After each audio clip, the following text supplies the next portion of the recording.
போனானா அப்போ வந்து தேளு கடிச்சா என்ன கடிச்சோ தெரில அப்படின்னு சொல்லிட்டு அது பாம்பு தான் கடிச்சான் என்னன்னே தெரிலன்னு சொல்லிட்டு போயிட்டானா.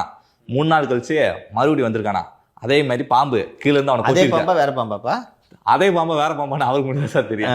அதே பாம்பு தான் நினைக்கிறேன். கொத்திருக்கான், பாத்துட்டானா.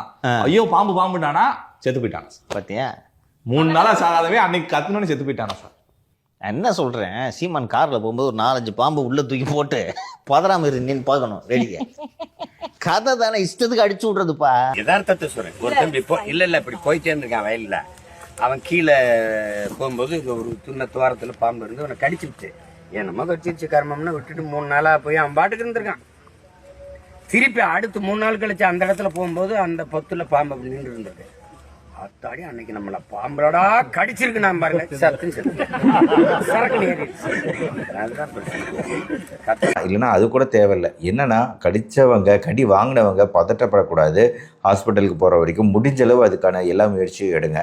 ஏன் முடிஞ்ச அளவு அப்படின்னு சொல்கிறேன்னா உங்களுக்கே தெரியும் அந்த சுச்சுவேஷன் அப்படியே அந்த சூழ்நிலையில் பதட்டம் அப்படிங்கிறதே ஆளை கொண்டுடும். சில சமயம் விஷம் இல்லாத பாம்புகள் கடிச்சா கூட, சாரப்பாம்பு கடிச்சிட்டா கூட ஐயோ பாம்பு கடிச்சிருச்சு அப்படிங்கிற பயத்திலேயே நிறைய பேர் இறந்துருக்கிறாங்க. ஆனால் பாம்பு விஷத்தினால இல்லை, அந்த பயத்தினால் பதட்டத்தினால். அதனால தான் சொல்கிறேன், முடிஞ்ச அளவு உங்களால் முடிஞ்ச அளவு ட்ரை பண்ணுங்கள். இது விஷம் இல்லாத பாம்பு அது இதுன்னு எதையாவது சொல்லி காம் டவுன் பண்ண பாருங்கள். உங்களையே கடிச்சிச்சு, உங்களுக்கு தெரிஞ்சு போச்சு விஷமுள்ள பாம்பு அப்படின்னாலுமே நீங்கள் பதட்டப்படாமல் இருந்தீங்கன்னா நீங்கள் உயிர் பிழைக்கக்கூடிய வாய்ப்பு ஜாஸ்திங்கிறத புரிஞ்சுக்கோங்க.